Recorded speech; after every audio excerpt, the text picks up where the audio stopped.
인간의 양심이 아무리 고고해도 하나님의 뜻을 이해하기에는 늘 역부족인 게 인간의 양심이에요.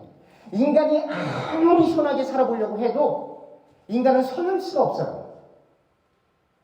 왜냐하면 두 가지 이유 때문에 그래요. 선이라고 하는 건 여러분 제가 늘 강조해요. 성경에서 말하는 단어와 세상에서 말하는 단어를 동일시해서 이해하면 성경을 이해할 수가 없어요. 여러분 인카네이션을 어떻게 이해하시겠습니까? 성육신을 어떻게, 그런 말 자체가 없어요. 선이라고 하는 건, 세상에서 말하는 선이라고 하는 건 사람들이 만들어 놓은 잣대 속에서 그 사람들이 보기에 인격적이고 도덕적이고 윤리적이고 법을 잘 지키고 가난한 사람을 도와주고, 그게 선이에요. 베풀기를 잘하고 다른 사람을 위로해주고 인커리지해주고 서포트해주고 그냥 좋은 사람이죠. 그걸 사람들이 보통 선이라고 해요. 한 걸음 더 나아가서 어떤 부자가 재산을 팔아서 가난한 사람들에게 나눠주고, 어떤 왕자가 그 모든 권위를 다 내려놓고 다 그걸 다 포기하고 다 팔아서 가난하게 살고 그 모든 재물을 다 다른 사람에게 나눠주면 그것을 최고의 선이라고 얘기해요, 사람들이. 그래서 불교가 태어나는 거예요. 그래서 성경에서는 그런 선을 이야기하지 않습니다. 성경에서는 어떤 걸 선이라고 합니까? 그리스도 안에 있으면 선이에요. 그러니까 아무리 세상에서 선한 것 같아도 그 사람이 그리스도 안에 없으면 선이 아니에요. 왜 근대 신학자들과 왜 많은 사람들이 기독교와 다른 종교를 자꾸 비교하려고 하냐면 이유가 있어요. 이 사람들은 그리스도 안에 있는가 그리스도 밖에 있는가를 고민하지 않아요. 그 사람들이 늘 고민하는 건 뭐냐면 이 사람이 선한 행동을 했어. 저 사람은 예수 믿는 사람인데 선한 행동을 안 했네? 그것만 보는 거예요. 그래서 그 사람들 입장에서는 그리스도 안에 있는 게 중요한 게 아니고 선한 말을 했는가, 선한 행동을 했는가, 구제 활동을 했는가. 그래? 그러면 종교와 상관없이 그건 그리스도 안에 있는 것이지. 이때 그리스도는 성경에서 말하는 그 그리스도가 아니에요. Universal Christ. 일반적인 General Christ. 일반적인 그리스도를 얘기하는 거예요. 성경에서 말하는 예수님을 얘기하는 게 아니고. 그러다 보니까 성경에서 말하는 그 선이 뭔지를 잘 몰라요. 성경에서 말하는 선이라고 하는 건 예수님을 그리스도로 믿는 사람들이, 각 사람들이 갖고 있는 그 속사람, 그것을 헬라 말로는 카르디아라고 하는데 보통 마음으로 번역하기도 해요. 그러나 양심으로 볼 수도 있어요. 그러나 그걸 어떻게 정의하느냐가 문제가 아니라 그 인간 안에 있는 그 양심, 신을 알아볼 수 있는 양심. 근데 제너럴한 그런 신을 알아보는 게 아니라 그리스도를, 예수를 그리스도로 알아볼 수 있는 그 속사람이 성령과 인터랙션이 일어났을 때 그걸 선이라고 하는 거예요, 성경에서. 여러분, 제가 성찬식 할 때 기념하고 기억하고 제가 다르다고 했죠? 기념하다라고 하는 말은 commemorate. 그 단어 속에는 영어로 옮기면, 근데 그 단어 속에는 항상 리추얼이라고 하는 게 같이 가요. 그래서 여러분 anniversary라고 하잖아요. 그렇게 의식이라고 하는 게 같이 가요. 근데 여러분 생각해 보세요. 예수님이 이제 십자가에 달리시기 전에 나를 의식과 함께 기억하라 이렇게 하셨겠어요? 아니면 나를 remember 기억하라고 했겠어요? 그러니까 사실은 이 기념이란 말을 한글 성경이 잘못 번역한 거예요. 여러분, 우리가 장로교지만 우리가 인정할 건 인정을 해야 돼요. 세례가 맞아요? 침례가 맞아요? 번역할 때. 침례죠, 당연히.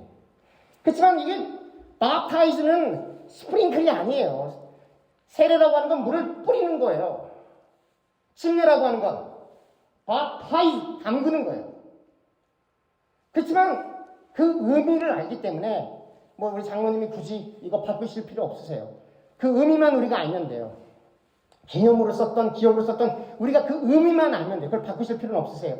그러니까 그 기본 의미는 뭐냐면 내가 예수님께서 말씀하신 그 성만찬을 받을 때 그분을 의식화하여 형식 속에서 그분을 기념하는 게 아니고 여러분들과 제가 우리의 영적 생활 속에서 주님과 직접적인 교제가 있는가 없는가가 그걸 얘기해 주는 거거든요. 여러분들과 제가 그러니까 말씀을 깊이 묵상해야 되는 이유가 저 2000년 전에 주님께서 이렇게 하라고 하셨대. 그런 개념이 되는 거예요. 그게 아니라 여러분들과 제가 공간복음을 읽어가면서 요한복음을 읽어가면서 주님이 제자들에게 베드로에게 말씀하셨지만 그러나 이것은 베드로에게만 하신 말씀이 아니라 나에게도 하신 말씀이야 라고 하는 이 로고스를 레마로 환원하여 받아들일 수 있는 능력이 없으면 수박을 보고 수박 껍데기를 보고 참 수박 맛있다. 그리고 한 번도 수박을 잘라서 그 안에 있는 빨간색 열매를 먹어본 적이 없는 사람이 수박 맛있다 얘기하는 거하고 똑같은 거예요. 그런데 인간은 객관적으로 드러나가 있는 그 로고스를 레마로 바꿀 수 있는 능력이 없어요. 그래서 성경이 오늘 얘기하는 거예요. 성령이 너희 안에 인쳤다는 거예요. 성령이. 그러니까 성령이 우리 가운데 임하여 그 로고스된 말씀을 우리에게 깨달을 수 있는 말씀으로 역사하시고 작동하시는 그 성령이 우리 안에 있는 양심, 우리 안에 있는 마음, 혹은 우리 안에 있는 이너맨, 속 사람과 인터랙션이 있을 때 그때 그 로고스로 저기 해가 참 밝고 근데 그 해를 붙들고 계시는 그 하나님의 손이 보이는 거거든요. 많은 사람들이 이 자연신학을 많이 해요. 자연신학이라고 하는 건 일반적인 자연들을 보면서 저기 하나님이 계시다. 신을 찬양한다 이 말이에요. 그런데 그 자연을 보면서 신을 찬양할 때 어떤 종교가 가장 신을 많이 찬양하냐면 샤머니즘이 제일 찬양해요. 여러분들 자연을 보면서 하나님이 느껴지십니까? 그냥 믿음으로 하나님이 창조하셨겠지. 그 정도잖아요. 저 자연을 보면서 정말 저건 하나님이 창조하셨고 그 하나님께서 전 우주를 붙들고 계셔. 유지하고 계셔. 프리저. 그게 느껴지냐 이 말이에요. 그 하나님의 손이 보이냐 이 말이에요. 그렇기 때문에 여러분 말씀은 제가 늘 강조하잖아요. 철학 아닙니다. 형이상학 아니에요. 관념 아니에요. 여러분들과 제가 이걸 창세기부터 계시록까지 달달달 애워도 그 로고스가 우리의 마음판에 역사하는 성령의 역사가 없으면 이거 다 애우면 뭐 할 거예요? 다 완전한 번역도 아닌데 뭐 히브리어로 다 애우면 뭐 할 거예요? 아무런 의미가 없는 거예요. 그래서 저도 이거 얼마나 많이 외웠는지 몰라요. 그걸 깨닫고 난 다음부터 한글 성경을 제가 안 보는 거예요. 제가 다른 외국어 한다고 잘난 체 하려고 그러는 게 아니라 번역상의 문제가 보이고 더 중요한 건 그 번역이 틀렸다라고 하는 것이 아니라 그 안으로 깊이 있게 들어가 하나님께서 말씀하시려고 하는 그 의도가 무엇인가를 보려고 하는 거예요. 그래서 사전 보면서 히브리어로도 보는 거고 사전 보면서 헬라어로도 보는 거고 영어 성경을 봐도 여러 가지 NIV, ESV, KJV, 제루살렘 바이블, NLT 하여튼 12가지 이상을 펼쳐놓고 보는 거예요. 왜 그렇죠? 로고스로 되어 있는 건 아무리 봐도 소용이 없기 때문에. 예수님이 나를 위해 죽으시고 부활하셨대. 여러분들은 믿죠? 그러나 믿지 않는 사람들이 그걸 봤을 땐 그게 무슨 소리야? 그걸로 끝난단 말이에요. 근데 우리는 늘 성경을 읽을 때 예수 믿으면 천국 간대. 그것만 알고 그걸 알고 내가 하나님 말씀을 다 알고 있다라고 생각을 한다 이 말이에요. 아니 그러면 바울이 뭐하러 이렇게 편지를 이렇게 많이 썼겠어요? 안 쓰죠. 근데 쭉 바울이 자꾸 신령한 은사, 하나님의 은혜, 양심, 기쁨, 영광, 믿음에 대해서 계속해서 나열하는 건 대바울 선생님이 직접 전해도 못 알아들으니까. 얼마나 바울이 이걸 설교를 많이 했겠어요. 그러니까 도저히 참다 안 돼서 편지를 써서 주는 거예요. 거기에 그가 알고 있는 하나님을 아는 지식을 다 기록해서 그가 할 수 있는 범위 내에서 그걸 주는 거예요. 근데 그때 하나님께서 그의 손목을 잡으시는 거예요. 그때 성령이 기름이 그 위에 부어지는 거예요. 그걸 유기적 영감이라고 신학은 설명하고 있는 거예요. 자유주의자들은 그것도 안 믿어요. 그러나 우리는 이 성경의 저자가 원자자는 하나님이라고 믿고 있잖아요. 그렇기 때문에 바울을 통해서 바울은 그 교인들을 사랑해서 그렇게 썼지만 그러나 그곳은 그 바울 당시에 고린도 지역에 있는 그 사람들에게만 국한된 것이 아니라 오늘날에도 똑같이 적용되기 때문에 우리가 이 성경을 읽고 하나님의 뜻을 발견하게 되는 거예요. 여러분, 왜 하나님께서 기록되어져 있는 말씀을 이렇게 우리에게 주셨을까요? 여러분 잘 들으세요. 인간은 변하지 않아요. 어느 학회에 갔는데 어떤 책을 쓰신 분이 인간은 교육으로 변할 수 있다 라고 해서 제가 한마디 했어요. 그래? 교육으로 그렇게 변할 수 있을 것 같으면 왜 이렇게 많은 사람들이 왜 이렇게 많이 배우고 높은 학위를 갖고 있는 사람이 죄를 져? 왜 이렇게 권력과 힘을 갖고 많이 배웠다는 사람들이 왜 교도소에 이렇게 많어? 아무 말 못하죠. 왜냐면 일반 교육학에서 하는 그 교육론은 하나님이 빠져 있어요. 하나님이 있어도 이스라엘 백성 보세요. 얼마나 멸망해요. 근데 시작점 자체가 하나님이 없으니 인간답게 살아야 돼. 덕을 함양해야 돼. 인격적으로 해야 돼. 그렇게 어렸을 때부터 쭉 교육을 잘 받아서 중학교, 고등학교까지 부모님 말씀, 선생님 말씀을 잘 듣다가 대학교에 가서 그동안 못했던 거 다 하잖아요. 그게 그렇게 바뀌어지는 게 아니기 때문에 그런 거예요. 그러나 세상에서 어떠한 모양으로 살든지 간에 그냥 엄마 아빠가 교회 가자 그래서 교회 가는 거 말고 어느 날 눈을 떴는데 이해도 안 가고 알 수 없는 가느다란 마음이 마음속에 찾아올 때가 있잖아요. 그리고 그 한 줄기의 빛이 이렇게 말하잖아요. 하나님 살아있어. 그래서 교회를 못 떠나는 거예요.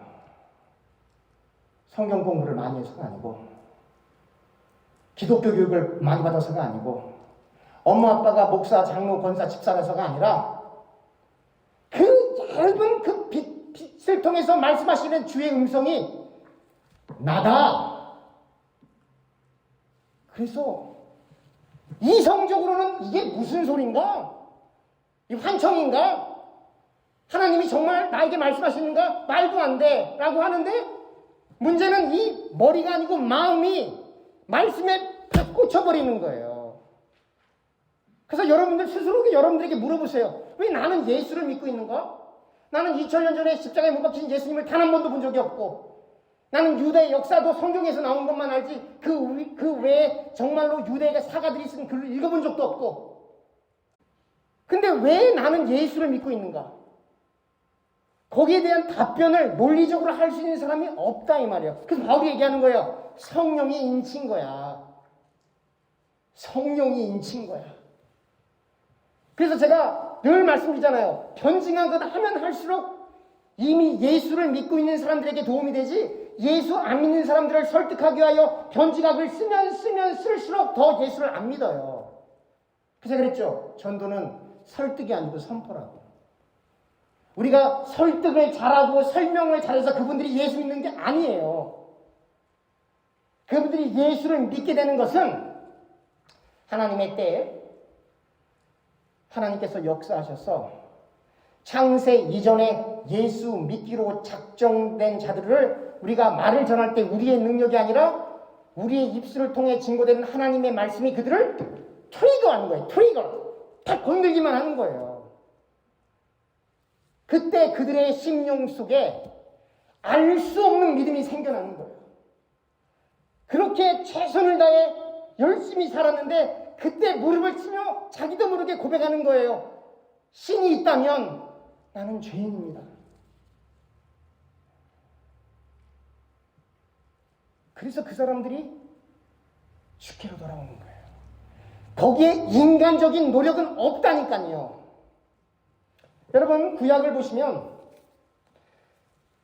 하나님의 선지자들이 왕을 향해서 이렇게 얘기해요.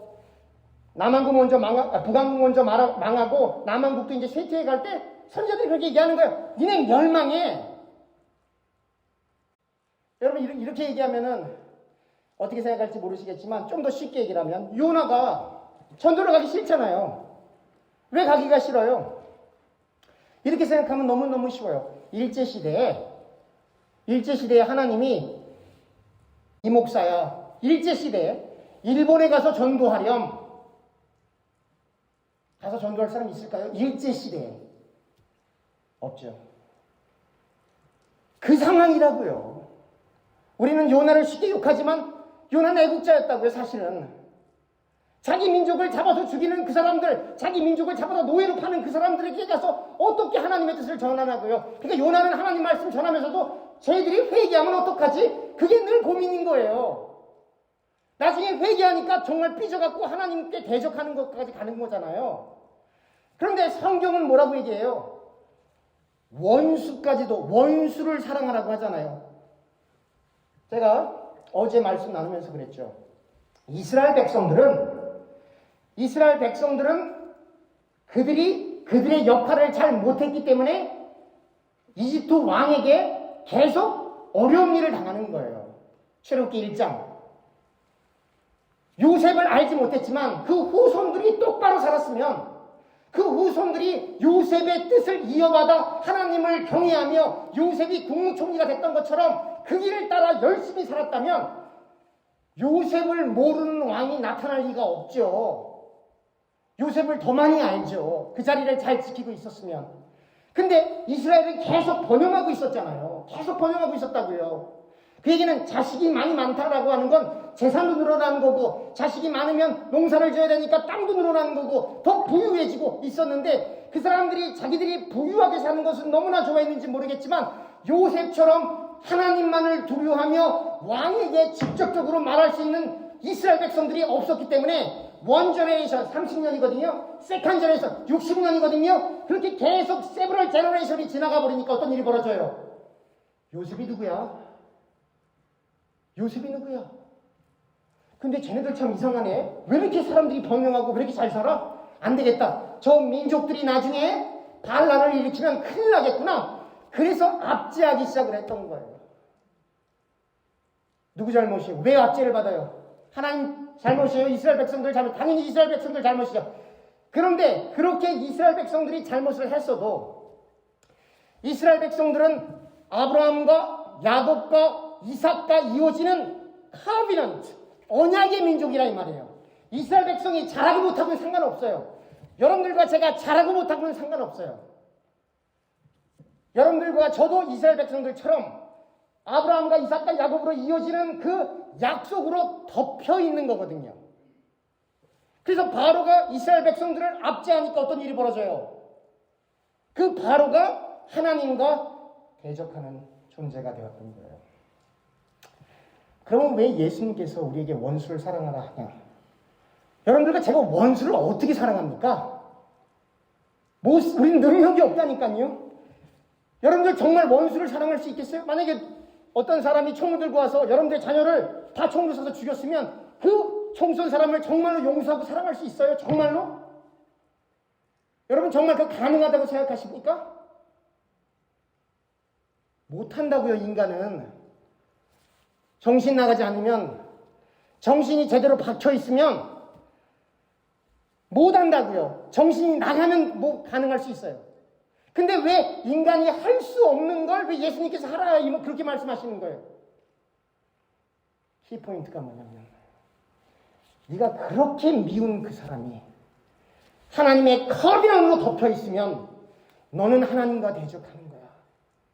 그래서 그 사람을 위해서가 아니라 너 자신을 위해서 가급적 원수 만들지 말고, 혹 원수가 생기더라도 다투지 말고 패스해, 지나가, 그렇게 말씀해 주시는 거예요. 근데 그렇게 말씀하시는 그 예수님은 어떻게 되세요? 원수에 의해 십자가에 달려 돌아가시는 거예요. 예수님을 예표했던 그 요셉이 어떻게 되는 거예요? 원수에 의해, 형제가 원수거든요. 형제에 의해 노예로 팔려가는 거예요. 그게 역사예요. 그게 기독교의 역사예요, 여러분.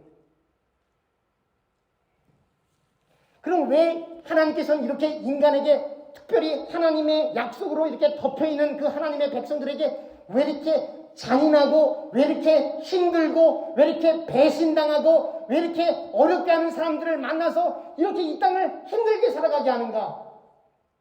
이유가 있어요. 제가 강조했죠.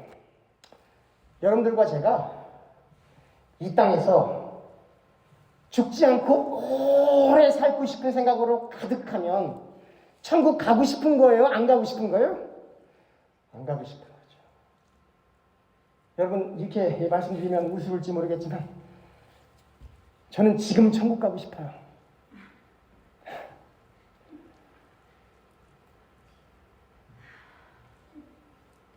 진짜로.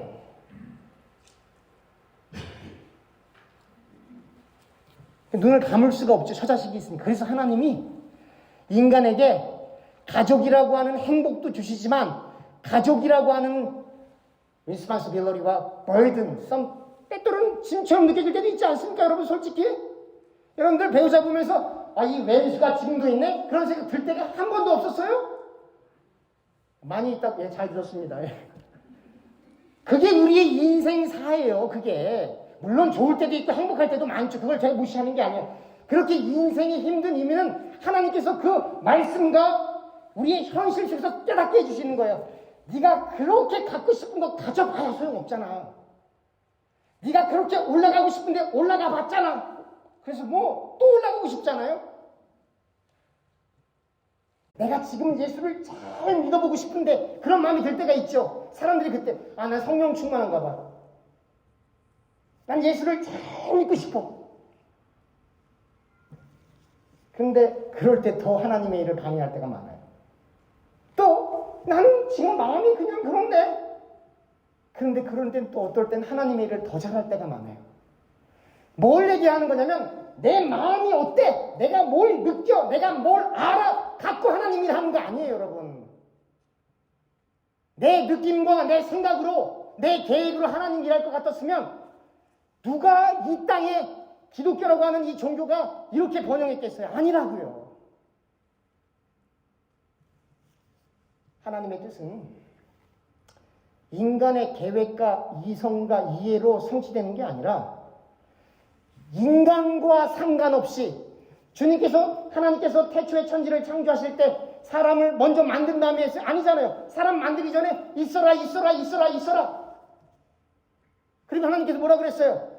바요메로 엘로임 키토. 하나님 보시기에 좋았더라. 그렇게 말씀하셨잖아요. 그러고 나서 인간을 만들었다고요. 하나님과 인간이 커뮤니케이션 한다고 해서 동등한 레벨로 하나님과 얘기하는 게 아니에요, 여러분. 그냥 하나님 뜻은 여기야. 그럼 사람은 그냥 그를 끌려가는 거예요. 모든 사람이 그를 끌려가는 게 아니라 하나님께서 선택한 사람들만 그로 끌려가는 거예요. 그래서 성경은 믿음이라고 하는 걸 얘기할 때 예수 그리스도를 얘기하고 그 예수 그리스도를 얘기할 때 반드시 예수 그리스도인 구속주와 함께 창조주가 같이 가는 거예요. 그래서 신학은 신론과 기독론이 있는 거예요. 근데 반드시 우리가 먼저 공부해야 될 것은 기독론이 먼저 아니고 신론을 먼저 공부하고 그리고 그 하나님 아버지께서 우리에게 독생자 외아들을 보내셔야만 했던 그것을 깨닫는 단계로 가야 하는 것입니다. 말씀을 맺겠습니다. 여러분들과 제가 2023년을 맞이하면서 이제 12월 달이니까 얼마 안 남았잖아요. 우리가 해야 될 건 딱 하나예요.